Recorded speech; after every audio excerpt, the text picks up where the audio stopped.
प्रकार का वहां उन्होंने वातावरण पैदा करने का काम किया समाजवादी पार्टी के, ये कहीं ना कहीं उनके आपस के वर्चस्व की लड़ाई का परिणाम है। उसकी धज्जियां उड़ाई जा रही है कानून की जो पार्लियामेंट ने बनाया, और जो संविधान है उसकी धज्जियां उड़ाना बंद करे। संभल का जो संघर्ष है वो केवल समाजवादी पार्टी के दो पक्षों के बीच का संघर्ष है। थानों में तमाम प्रकार के कट्टे असलहे रखे रहते हैं, तब ये प्रयोग करने क्या ठिकाना है। गम के साए में कैसे उत्सव मनाया जा सकता है जहाँ जाने चली गई और न्याय नहीं मिल रहा है। दुआ करेंगे कि हमारा संविधान कायम रहे, और आज उसके ऊपर सबसे बड़ा कुठाराघात हो रहा है। विपक्ष केवल दिखावा करता है, संविधान को इन लोगों ने कभी नहीं माना विपक्ष ने।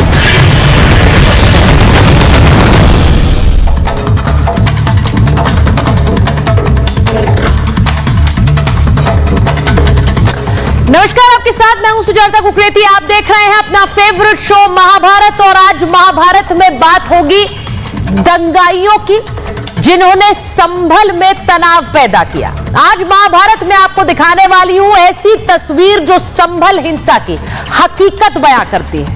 कल मैंने आपको वो तस्वीर दिखाई थी जिसमें कई नकाबपोश पत्थरबाजी कर रहे थे। कल वाली तस्वीर आपको याद है, कई नकाबपोश थे उसमें। लेकिन आज आपको ये सीसीटीवी फुटेज दिखा रही हूं जिसमें चेहरे साफ नजर आ रहे हैं, जिसमें दंगाइयों की हिंसा साफ नजर आती है। एक एक चेहरे को गौर से देख लीजिए। ये वही लोग हैं जिन्होंने सर्वे के खिलाफ सड़क पर उतरकर पत्थरबाजी की, हिंसा भड़काई, और उनके चेहरे कैद ना हो इसके लिए पहले से ही सीसीटीवी भी तोड़ डाले। वो भी तस्वीर मैंने आपको दिखाई थी। ये तस्वीर देखिए, सीसीटीवी तोड़ने की भी तस्वीर है। सीसीटीवी की तस्वीर सामने आ गई, इसमें दंगाइयों के चेहरे भी नजर आ रहे हैं। अब न सिर्फ इन दंगाइयों की पहचान होगी, इनकी धरपकड़ होगी, बल्कि अब साजिश की असली कड़ी भी पकड़ी जाएगी। सपा के सांसद जियाउर रहमान बर्क इसमें आरोपी नंबर 1 है एफआईआर में। सपा के विधायक के बेटे सुहेल इकबाल इसमें आरोपी नंबर 2 हैं। अखिलेश यादव कह रहे हैं कि संभल के कारण, संभल में जो कुछ हुआ उसके कारण उन्होंने आज संविधान दिवस नहीं मनाया। उनके सांसद, उनके विधायक को जानबूझकर फंसाया जा रहा है, तो फिर संविधान दिवस कैसे मना सकता हूं। लेकिन अब जो दंगाइयों की पहचान हो गई है, क्योंकि वो तस्वीरें सामने आ गई, उसके बाद पता लग जाएगा कि किसने वाकई संभल को सुलगाया है, किसने वहां आग लगाई।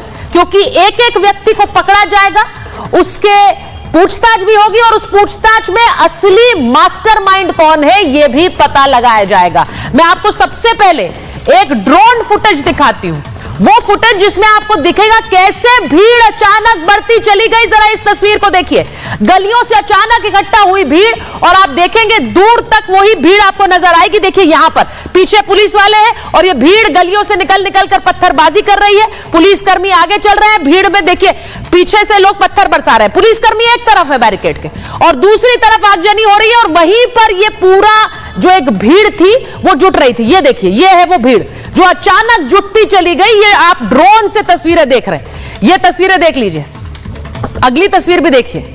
अब आज जो ये सीसीटीवी फुटेज सामने आई है, क्योंकि दंगाइयों ने सीसीटीवी तोड़ने की भी कोशिश की, लेकिन एक सीसीटीवी की फुटेज सामने आ गई, और उस फुटेज में आप देखेंगे कैसे ये सारे लोग पत्थर बरसा रहे हैं आगे आगे आकर। आखिर इनको किसने कहा कि ये सब आपको करना है।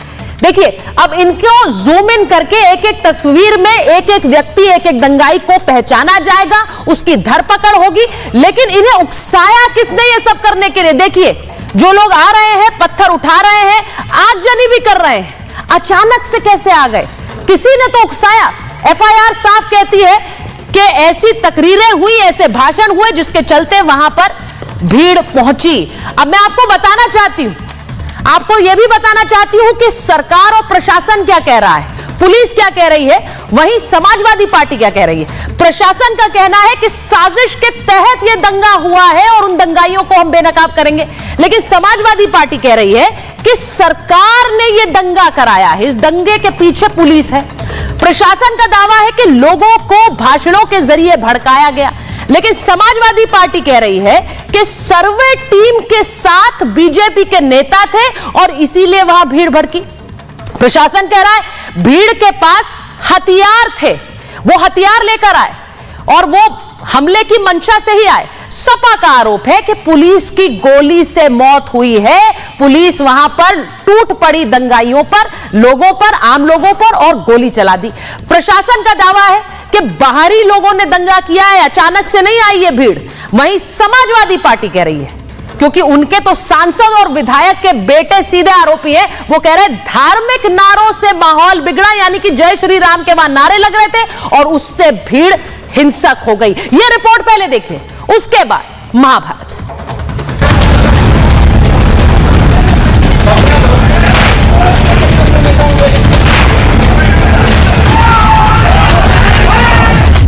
संभल की शाही जामा मस्जिद में ऐसा सर्वे को लेकर जिस तरह हिंसा हुई, हिंसा की उन तस्वीरों को देखकर पूरा देश सन्न रह गया।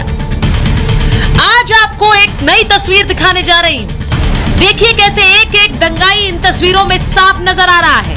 चुन चुन कर पत्थरबाजी करते ये वो चेहरे हैं जो अब इस पूरे मामले में न सिर्फ पकड़े जाएंगे बल्कि पूरे मामले के पीछे की साजिश का भी खुलासा करेंगे। पुलिस की एफआईआर में इन चेहरों को लेकर जो खुलासे हुए हैं वो भी सुनिए। पहला खुलासा, हिंसा से पहले दंगाइयों ने सीसीटीवी को तोड़ दिया, यानी दंगाइयों ने हिंसा के सबूत मिटाने की कोशिश की। दूसरा खुलासा, दंगाइयों ने पुलिस पर जान से मारने की नीयत से हमला किया, यानी हॉकी डंडे और पत्थरों से हमला करने पहुंचे। तीसरा खुलासा, पुलिस की पिस्टल छीनने की भी कोशिश हुई, पुलिस वालों की 9mm की मैगजीन वहां पर लूट ली गई। चौथा खुलासा, दंगाइयों ने पुलिस की गाड़ी में भी आग लगा दी, वहां सिर्फ पुलिस कर्मियों की गाड़ी को ही निशाना बनाया गया। पांचवा खुलासा, हमले में कई पुलिसकर्मी घायल हो गए। योगी सरकार दंगाइयों पर सख्त है तो अखिलेश यादव संविधान दिवस पर संभल की दुहाई दे रहे हैं। गम के साए में कैसे उत्सव मनाया जा सकता है जहां जाने चली गई और न्याय नहीं मिल रहा है। तमाम हजारों लोगों को झूठे मुकदमे में फंसाया जा रहा है। वहां के सांसद, वहां के विधायक और उनके पुत्र पर झूठे मुकदमे लगाए रहे हैं। पूरी गलती है तो वो सरकार की है। राजनीतिक रोटी सेक रहे हैं और जिस प्रकार से विपक्षी दलों का एक एजेंडा रहा है लोगों को भड़काने का, उसी आधार पर ये लोग आगे बढ़ रहे हैं। लेकिन अब पूरी शांति है। अखिलेश सियासी दांव चल रहे हैं, लेकिन फंसे तो उनके पार्टी के लोग ही हैं, क्योंकि पुलिस की एफआईआर में जियाउर रहमान बर्क आरोपी नंबर 1 है। संभल के सपा विधायक का बेटा सुहेल इकबाल आरोपी नंबर 2 है। इन सब के बीच हमने आरोपी नंबर 2 से बात की। सुनिए क्या कह रहा है सुहेल इकबाल। वहाँ नीचे घटनाक्रम क्या हो रही थी हमें मालूम नहीं, क्योंकि फारूकी साहब का मकान और जहाँ ये रास्ता जहाँ पे ये घटना हुई है वो काफी दूरी पर है, 400-500 मीटर से ज्यादा की दूरी है जहाँ पर ये घटना हुई, जहाँ पे पब्लिक इकट्ठी हुई। क्योंकि सब जगह तो बैरिकेटिंग्स थी, ऊपर पब्लिक आ नहीं सकती थी, जहाँ ऊपर हम थे वहाँ पब्लिक आ नहीं सकती थी। तो वहाँ मैं घर में मौजूद था, वहाँ की क्या हलचल थी, वहाँ क्या बगाट थी मुझे नहीं मालूम। लेकिन उसके बाद जो सिनेरियो हल्के हल्के बदला और आवाजें आई घंटे 1.5 घंटे के बाद, उससे ये ज्ञात हुआ कि हाँ कुछ घपला चल रहा है नीचे। अब ऐसे में सबसे बड़ा और हैरान करने वाला सवाल यह है कि संभल में इतनी बड़ी घटना घट गई, 4 लोगों की जान चली गई। सुहेल इकबाल कह रहे हैं कि वो तो घटना स्थल पर थे ही नहीं, लेकिन चंद मीटर की दूरी पर इतनी हिंसा और तनाव हो गया और सुहेल इकबाल को पता ही नहीं चला। इन सब के बीच अब योगी सरकार के मंत्री ने हिंसा की साजिश के पीछे हैरान करने वाली थ्योरी का भी जिक्र कर दिया है। योगी सरकार के मंत्री नितिन अग्रवाल इस पूरी हिंसा को तुर्क वर्सेस पठान की लड़ाई बता रहे हैं। संभल का जो संघर्ष है वो केवल समाजवादी पार्टी के 2 पक्षों के बीच का संघर्ष है। सांसद का पक्ष एक तरफ है, विधायक का पक्ष एक तरफ है। दोनों के वर्चस्व की लड़ाई लगातार रही है और लगातार देखने को भी मिलती रही है। काय के मंत्री हैं आप, कारी के नशे में बात कर रहे होंगे। सियासत अपने वोट बैंक के मुताबिक काम कर रही है, लेकिन भरोसा अदालतों पर होना चाहिए, क्योंकि इंसाफ राजनीति से कम। कोर्ट का सर्वे मस्जिद को लेकर कोई आखिरी फैसला नहीं था, लेकिन सर्वे के नाम पर अगर इस तरह की हिंसा होगी तो देश में अदालतें भी फैसला कैसे देंगी। Bureau report, Republic Bharat.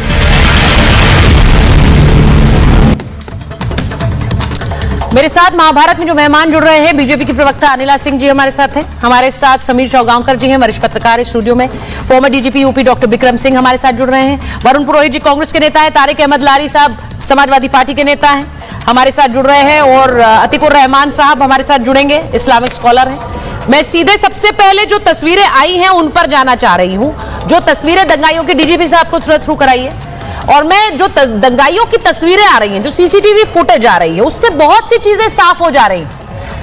लारी जी, जिस तरह की तस्वीरें आई हैं उसमें सुहेल इकबाल बोल रहे हैं कि मैं तो घर पर था, मैं तो वहां था नहीं, मैं तो उस समय मस्जिद में था।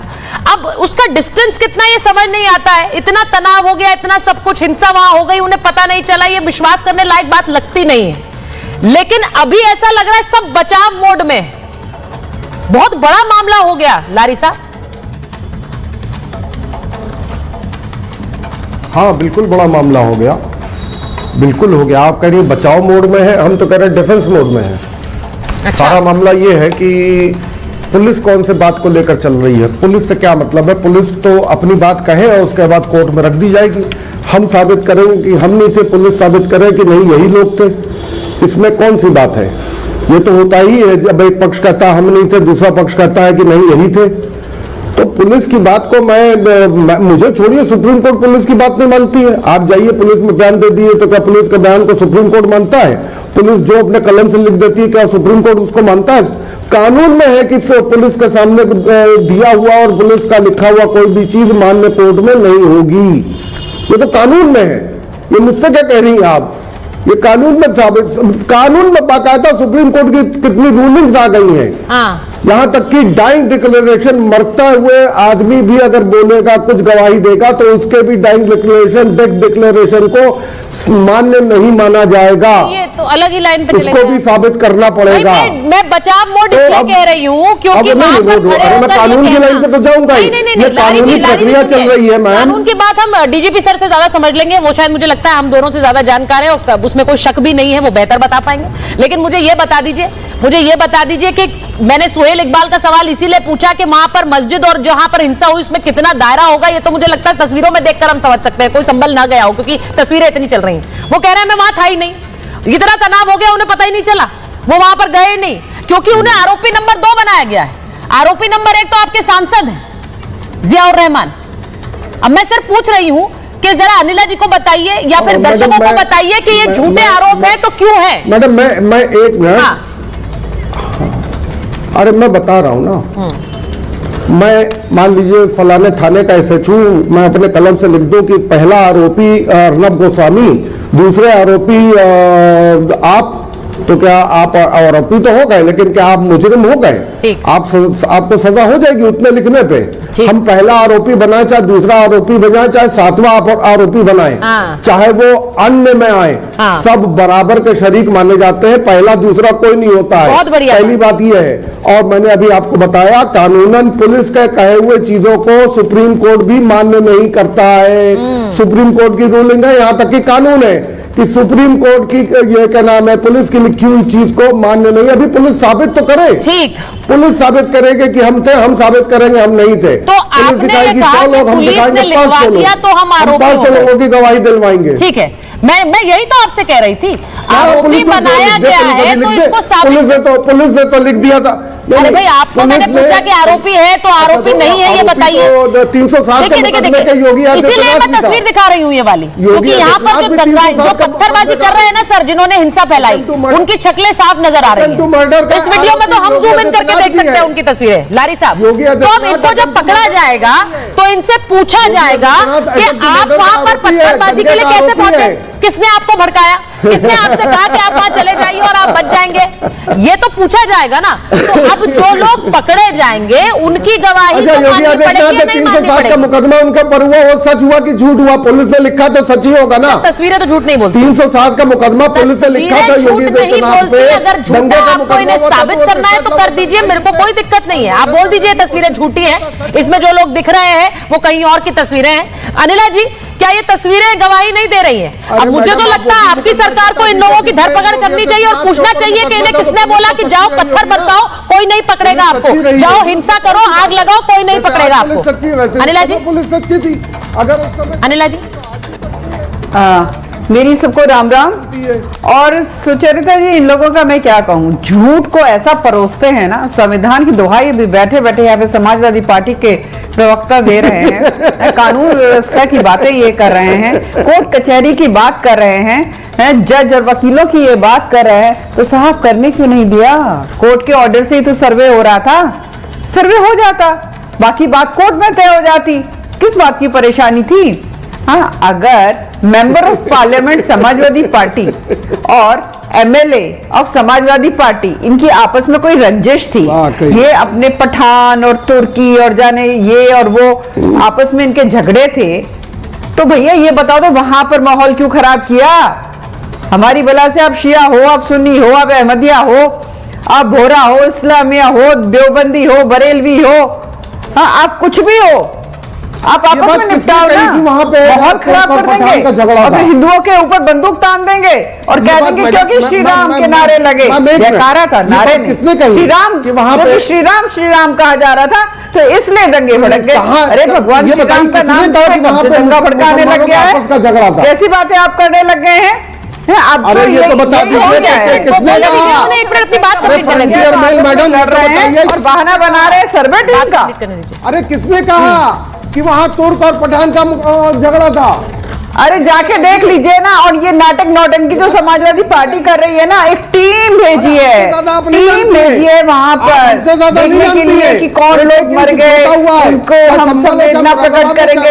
अरे दोनों एमएलए एमपी में जो मनमुटाव है, जिसकी वजह से कार्यकर्ता मारे गए हैं इनकी पार्टी के, उनको बनाने चले गए। सारे के सारे जो आपकी पार्टी के कार्यकर्ता थे, पत्थरबाजी कर रहे, गोलेबाजी कर रहे, तमंचा चला रहे, तमंचा से वो भी जान गई है, तमंचा से गई है। आप लोग उनको कह रहे शहादत शहादत शहादत। मैडम ये तो बता दीजिए कौन सा तरीका होता है भैया? कानून व्यवस्था को अपने हाथ में ले लेंगे, आप कोर्ट कचहरी आप बता ही नहीं पा रही हैं कि किसने कहा। अच्छा, मैं एक बार जरा एक बड़ी खबर बता रही हूँ, एक मिनट सुनिए। क्या है? मैं सिर्फ एक तस्वीर बता दूं, डीजीपी विक्रम सिंह भी हमारे साथ जुड़ गए, समीर जी स्टूडियो में। मैं एक बड़ी खबर बताऊंगी कि संभल हिंसा का एक और सीसीटीवी सामने आया है। सीसीटीवी कैमरों को तोड़ते हुए इसमें उपद्रवी दिख रहे हैं और इस सीसीटीवी को तोड़ने की जो तस्वीर आई है, इन्हें सबूत के तौर पर कोर्ट में पेश करेगी पुलिस, यह भी कहा जा रहा है। बतौर सबूत इन्हें कोर्ट में पेश किया जाएगा। अब इसको आप देख लीजिए, ये जो मैं तस्वीर दिखा रही हूं, ये देखिए, ये आई है नई तस्वीर, इसमें सीसीटीवी तोड़े जा रहे हैं और ये कैद भी हो गया है। देखिए, लोग अपना चेहरा छुपाकर सीसीटीवी तोड़ रहे हैं और ये इसलिए किया जा रहा है जिससे हमारा चेहरा ना आए। जब हम हिंसा फैलाएं, आग लगा दे, तनाव फैला दे, तो हम पकड़े ना जाएं।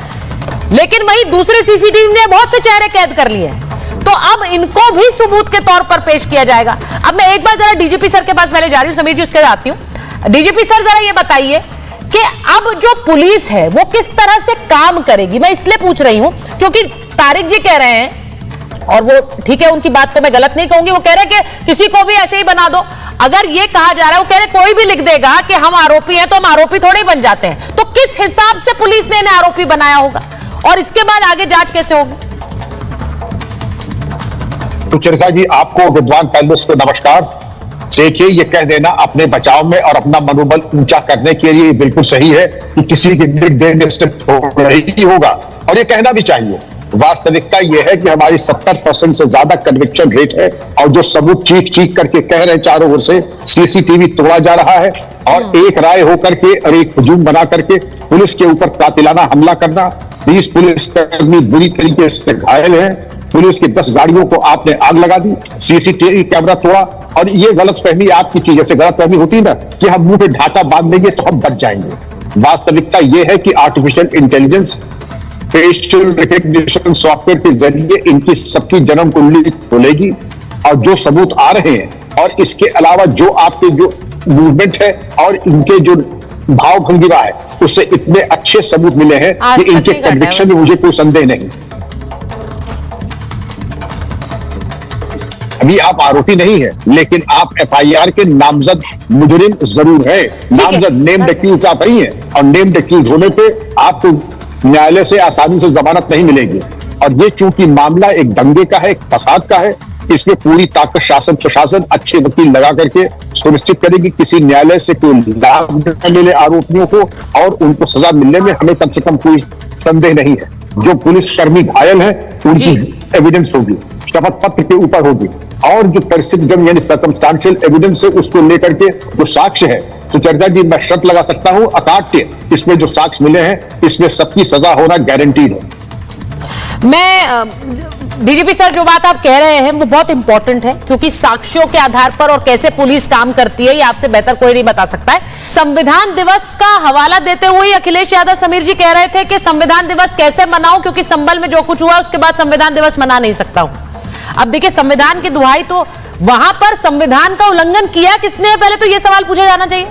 बिल्कुल सुचरिता जी, संभल तो योगी आदित्यनाथ संभाल लेंगे, जो संभल में हुआ उसको संभाल लेंगे, लेकिन सिर्फ चुनाव हार जाने से, अगर आप कुंदर की सीट चुनाव हार जाते हो तो उस सीट को हारने के बाद इस तरीके का वहां का माहौल खराब करने की कोशिश करना समाजवादी पार्टी की। और आपने सुना होगा कि राम गोपाल का जो बयान आया था यादव जी का कि अगर हमें वोट नहीं डालने दिया जाएगा, अगर पुलिस करेगी तो और अगर कोर्ट के ऐसे फैसले आते रहेंगे तो लोग आग लगाएंगे। जब समाजवादी पार्टी के राष्ट्रीय महासचिव और राज्यसभा सांसद अगर ये कहते हैं कि पत्थर फेंका जाएगा, अखिलेश यादव उसको सपोर्ट करेंगे। और कल अब बेंगलुरु में जो बैठक हुई थी एक विशेष समुदाय की, उन्होंने कहा था कि अब हम संसद अगर आपकी है तो सड़क हमारी है, अब हम सुप्रीम कोर्ट के सामने भीख नहीं मांगेंगे, हम कोर्ट को नहीं मानेंगे। तो जिन्हें कोर्ट पर भरोसा नहीं है, कोर्ट की न्यायिक प्रक्रिया पर भरोसा नहीं है, कोर्ट के ऑर्डर से अगर कोई सर्वे हो रहा है वो उसे होने देना चाहते, चुनाव हारने पर कोई अगर माहौल खराब करना चाहता है, तो मुझे लगता है ये स्वस्थ समाज के लिए ठीक नहीं है। अखिलेश यादव को समझना चाहिए कि चुनाव तो होते रहेंगे, जीत हार होती रहेगी, समाज बना रहना चाहिए, समाज में इस तरह का माहौल नहीं करना चाहिए। आपके दो नेताओं की अगर वर्चस्व की लड़ाई है, एक सांसद की और एक विधायक की, तो उसकी लड़ाई को आप अपने घर में बैठ के, अपने समाजवादी पार्टी के कार्यालय में बैठकर आप निपटाइए। उसके लिए आप पूरे संभल को एक हिंसा का तांडव नृत्य बना देंगे और उससे फिर आप योगी सरकार के ऊपर दोषारोपण करेंगे कि सरकार के नेतृत्व में यह दंगा हो रहा है। मुझे लग रहा है अखिलेश यादव को इसके लिए शर्म आना चाहिए और देश और संभल के लोगों से माफी मांगना चाहिए अखिलेश यादव को। उनके सांसद तो कह रहे हैं कि मैं वहां था नहीं, विधायक बोल रहे मैं वहां था नहीं, लेकिन पूरे समाजवादी पार्टी के वो वहां थे नहीं, लेकिन अब वहां सब जाना चाह रहे हैं। सवाल ये, राहुल गांधी जाना चाह रहे हैं, अखिलेश यादव कह रहे हैं मैं तो जाऊंगा, मुझे कोई रोक नहीं सकता, वहां पर अभी नो एंट्री है बाहरियों के लिए, लेकिन वो दोनों कह रहे हैं हम जाएंगे। अब मैं एक बार वरुण जी आपसे पूछ, आ रही हूँ लारी जी, आ रही हूँ बस, वरुण जी आपसे पूछूंगी कि एक हिंसा बहराइच में भी हुई थी और बहराइच में जिस तरह बुरी तरह से मारा गया था रामगोपाल मिश्रा को, उसके बाद तो बयान तक नहीं आ रहे थे और बयान भी नहीं आ रहे थे और कोई वहां गया भी नहीं, जाना भी नहीं चाह रहा था। यहां सब जाना चाह रहे हैं, ऐसा क्यों है भाई?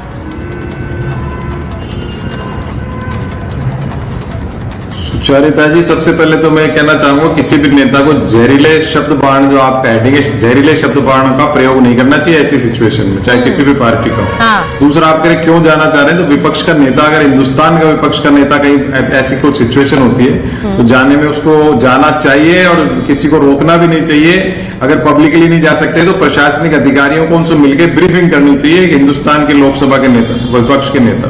इसलिए बार बार ये प्रश्न उठाना कि राहुल गांधी क्यों जाना चाह रहे हैं, सर, क्योंकि मैंने दो उदाहरण दिए, बिल्कुल गलत है। वरुण जी, मैंने उदाहरण दिया, उदाहरण देकर आपसे सवाल पूछा कि एक हत्या वहां हुई थी बहराइच में और बहुत निर्मम तरीके से हत्या हुई थी, यहां पर भी 4 जाने गई हैं, लेकिन उस निर्मम हत्या पर बोला नहीं जा रहा था, क्योंकि एक वोट बैंक की भी सियासत होती है सर, और वो वोट बैंक की सियासत मजबूर करती है और तय करती है कहां जाना है कहां नहीं जाना है। तो रामगोपाल मिश्रा की हत्या होती है तो वहां जाने से वोट बैंक छिटक जाता है, इसलिए वहां नहीं जाएंगे। यहां जाने से वोट बैंक कंसोलिडेट होता है तो वहां जाना है। सुचारिता जी, भारतीय जनता पार्टी से अलग है क्या? आप ये बताइए, सारी राजनीतिक पार्टियों के लिए आप प्रयोग करते हो जब तो समझ में आती है। हाँ, तो बताइए, नेताओं के लिए प्रयोग करते हो कि साहब उन्हीं को सियासी वोट चाहिए, सियासी वोट चाहिए। नहीं, आप बताइए ना, अनिला जी से बताइए। नहीं करती भारतीय जनता पार्टी, तो फिर सत्ता में कैसे है? हाँ, नहीं, मैं जो पूछ रहा हूँ, देखो आपने जो बात की उसकी बात कर रहा हूँ, फिर जो संभल की बात है, अभी जो आप चर्चा कर रहे थे उसमें एडमिनिस्ट्रेटिव फेलियर है, सबको पता है एडमिनिस्ट्रेटिव फेलियर है, लेकिन एडमिनिस्ट्रेटिव एक्शन जो है, अभी बात हो रही, सांसद का नाम आया, सब आया, तो कोर्ट की प्रक्रिया है। अगर आप निर्दोष हो तो आप कोर्ट से छूट जाओगे, फिर आप दोबारा केस कर सकते हो एडमिनिस्ट्रेशन के ऊपर, और आप धुल करके निकलोगे तो ज्यादा तगड़े हीरो बनोगे पॉलिटिकली। तो इसलिए विपक्ष को भी डरना नहीं चाहिए नाम आने के लिए।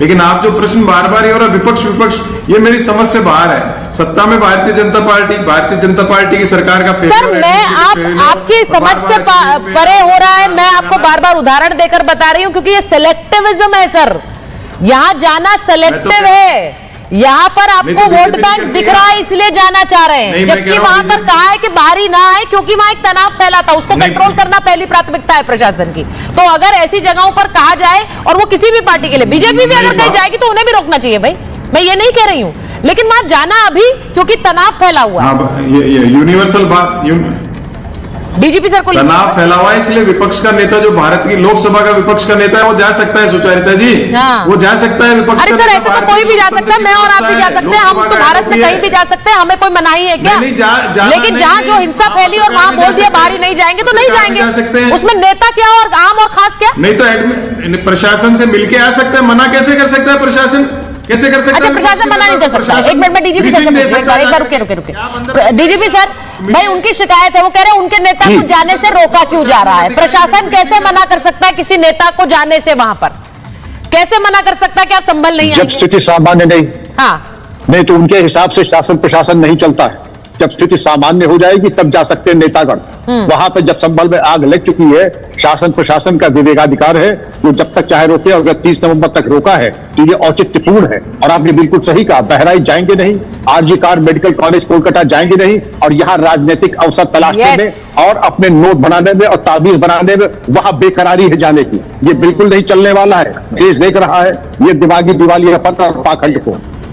उन्होंने तो आरजी कर का भी नाम ले दिया भाई समीर जी, आरजी कर भी हमें याद है कि वहां पर भी नहीं कोई गया था क्योंकि ममता दीदी का राज्य है, तो वहां पर भले ही एक हत्या हो गई हो, एक निर्मम हत्या, एक रेप हुआ है जिस पर पूरा का पूरा जो मेडिकल फ्रेटर्निटी थी वो सड़क पे आ गई थी, लेकिन वहां कोई नहीं गया, वहां ना किसी ने कहा नहीं किया, और किसी ट्वीट भी नहीं किया, किसी ने कहा भी नहीं कि हमें वहां जाना है। बिल्कुल, लेकिन संभल क्यों जाना है? ये सिलेक्टिव जो राहुल गांधी का और अखिलेश यादव का, ये इसलिए है कि एक खास वोट बैंक उनका है ना। प्रियंका गांधी कहां से जीत के आती है, राहुल गांधी जब अमेठी में लगता हारेंगे तो कहां चुनाव जीतने के लिए जाते हैं। ये पता है कि जो खास वोट बैंक है उनका, और अखिलेश यादव इस बात को जानते हैं कि उनका जो मुसलमानों यादव वोट बैंक है, जो समीकरण था इस उपचुनाव के अंदर ध्वस्त हो गया। उनकी करहल की सीट में जहां लाखों वोट से अखिलेश यादव जीतते थे, 15,000 और 20,000 पर आकर टिक गए। यादव समुदाय का वोट टूट रहा है, आपका पीडीए आपके यहां से निकल गया, मुस्लिम कम्युनिटी का एक बड़ा वर्ग आपसे निकलकर वोट कुंदरकी में भारतीय जनता पार्टी को दे रहा है।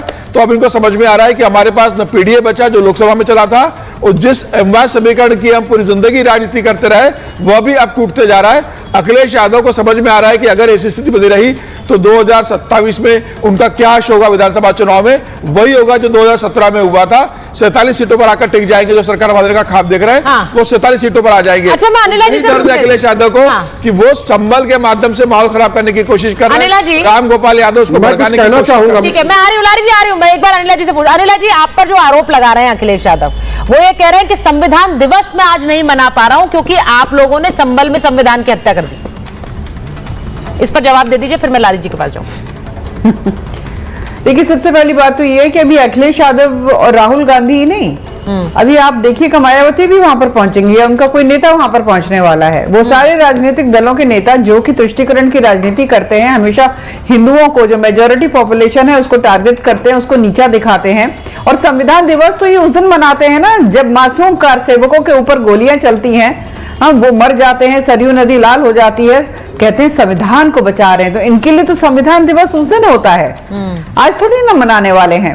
ये मानसिकता है साहब, ये मानसिकता है। कासगंज नहीं जाएंगे, ये बहराइच नहीं जाएंगे।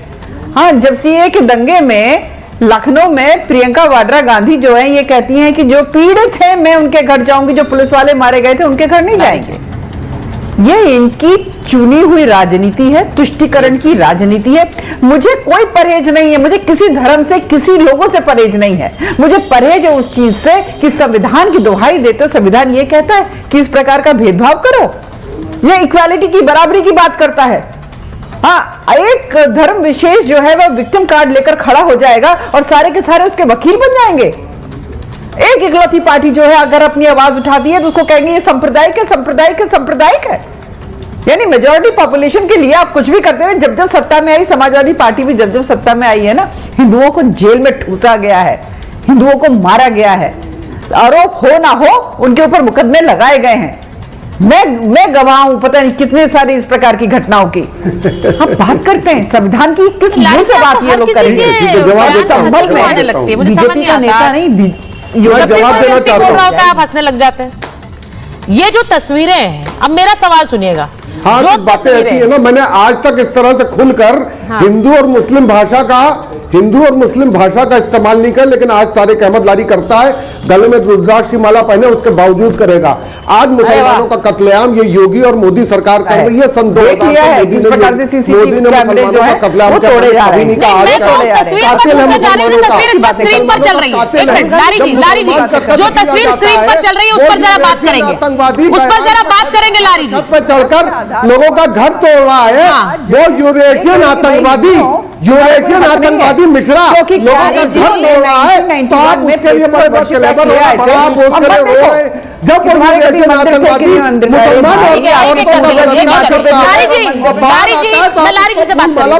लारी जी सुनिए मेरी बात, मैं तस्वीर दिखा रही हूं, सीसीटीवी सीसीटीवी तोड़ा जा रहा है। मैं आपसे अरे तस्वीर बाद में देखिएगा, अरे ये तस्वीर बाद में दिखाइएगा, पहले मेरी बात सुना दीजिए। आप ये यूरेशियन आतंकवादियों को छोड़िए, जो महिलाओं के बलात्कारियों की सीसीटीवी तोड़ रहे हैं वो कौन से आतंकवादी है? जो सीसीटीवी तोड़ रहे हैं उनको आतंकवादी कहने की हिम्मत है आपकी? जो लोग सीसीटीवी तोड़ रहे हैं उनको आतंकवादी कहने की हिम्मत है आपकी? बोलिए जरा लारी साहब, बहुत जोर जोर से चिल्लाकर बोलते हैं आप। जरा जो लोग सीसीटीवी तोड़ रहे हैं उनके बारे में बोलिए दो शब्द। एक मिनट समीर जी रुकिए, मैं आपसे पूछ रही हूँ। लारी जी चिल्लाने से कुछ नहीं होता, चिल्लाने से कुछ नहीं होता, एक्सपोज होते हैं आप। इन तस्वीरों पर बोलिए, मुसलमान देश तस्वीरों पर बोलिए, तस्वीरों पर बोलिए। मैं एक आम आदमी को अगर ये तस्वीरें दिखाऊंगी और पूछूंगी कि सीसीटीवी तोड़ा जा रहा है तो इन लोगों को क्या कहेंगे? तो सब बोलेंगे इन्हें जेल में डालो, जो सीसीटीवी तोड़ रहे हैं। आप क्या कहेंगे? ये कौन सा आतंकी है? हिम्मत है आपकी आतंकी कहने की? जाओ साबित करो कोर्ट में, जाओ साबित करो कोर्ट में। अरे साबित करो कोर्ट में कि मैंने तोड़ा। साबित तो होगा, साबित करो कोर्ट में मैंने तोड़ा। बोलने अरे साबित तो करो, एआई साबित करिए। अच्छा ये एआई जनरेटेड है? ओ ये भी अच्छा है, एआई जनरेटेड है। मतलब अगर तस्वीर सामने आए तो वो एआई जनरेटेड है। दिस इज इंटरेस्टिंग, ये बहुत बढ़िया है। तो मस्जिद बनाओ फिर कोर्ट में साबित करो, आप ये कहना चाहते हो ना? आप जो मानसिकता की बात कर रहे हो कि जाओ कोर्ट में साबित करो, इसी मानसिकता ने मंदिर तोड़े, मस्जिद बनाई और फिर आप कहते हो कोर्ट में साबित करो। जब कोर्ट के सर्वे करो, वन साइडेड है ये कहानी, बड़ी वन साइडेड है। क्या होता है? एक मिनट, डीजीपी सर को क्या होता है? एक आखिरी सवाल पूछना चाह रही हूं, डीजीपी सर को पूछ रही हूं। नहीं हमको ये एआई जनरेटेड लग रहा है, ये एआई जनरेटेड है, जुल्मी सरकार है, मुसलमान। ठीक है लारी जी सुनिए मेरी बात, लारी जी मेरी बात सुनिए। एआई जनरेटेड है मतलब अगर सीसीटीवी तोड़ रहे हैं तो उनको आतंकी कहने की हिम्मत नहीं है आप में। अगर मैं तस्वीरें दिखा रही तो आप कह रहे हैं एआई जनरेटेड है, मतलब ये तो फिर तो केस ही खत्म है।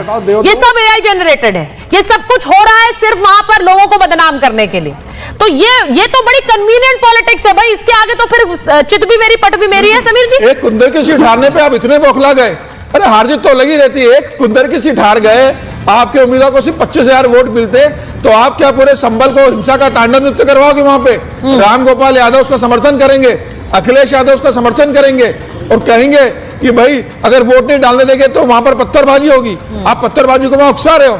नहीं वरुण जी से पूछती हूँ, वरुण जी तो खरा खरा बोलते हैं। वरुण जी आम आदमी को वीडियो दिखाऊंगी, आपको दिखाऊंगी, बोलूंगी लोग सीसीटीवी तोड़ रहे हैं मास्क लगाकर, अपना चेहरा छुपाकर, तो आप क्या कहेंगे इन लोगों के लिए?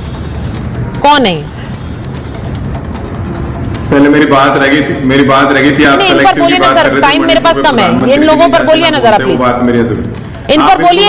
मैं बिल्कुल कह रहे हो, बिल्कुल निंदनीय उपद्रव जो मचाते हैं बिल्कुल निंदनीय है। इन पे एक्शन होना चाहिए, मैंने पहले का एक्शन होना चाहिए, कल भी कहा था, आज भी कह रहा हूँ। ये गुंडागर्दी बदमाशी देश में नहीं चल सकती। एक छोटी सी बात मेरी आप सुन लो। राजीव गांधी जी के जमाने में जब भारत बंद करते थे तो उन्होंने कहा था इकोनॉमिक लॉस होता है, भारत बंद नहीं होना चाहिए। आज के टाइम में फिर बात है दूसरी, वही विजन इस समय से झलक रहा है कि आप कोई भी आपकी बात है तो लोकतांत्रिक तरीके से करो, धरना दो, प्रदर्शन करो। यही बात है, आज संविधान दिवस है और इसीलिए मुझे लगता है इसी बात पर इस महाभारत को आज अंतिम मोड़ देना चाहती हूं कि ये संविधान दिवस पर संविधान सर्वोपरि सिर्फ कहने में मत रखिए, इसे अपने कर्मों में और अपने कृत्यों में याद रखिए। तब इस तरह की घटनाएं देश में नहीं दिखेंगी, वरना ये तो होता रहेगा। बहुत बहुत धन्यवाद आप सबका महाभारत।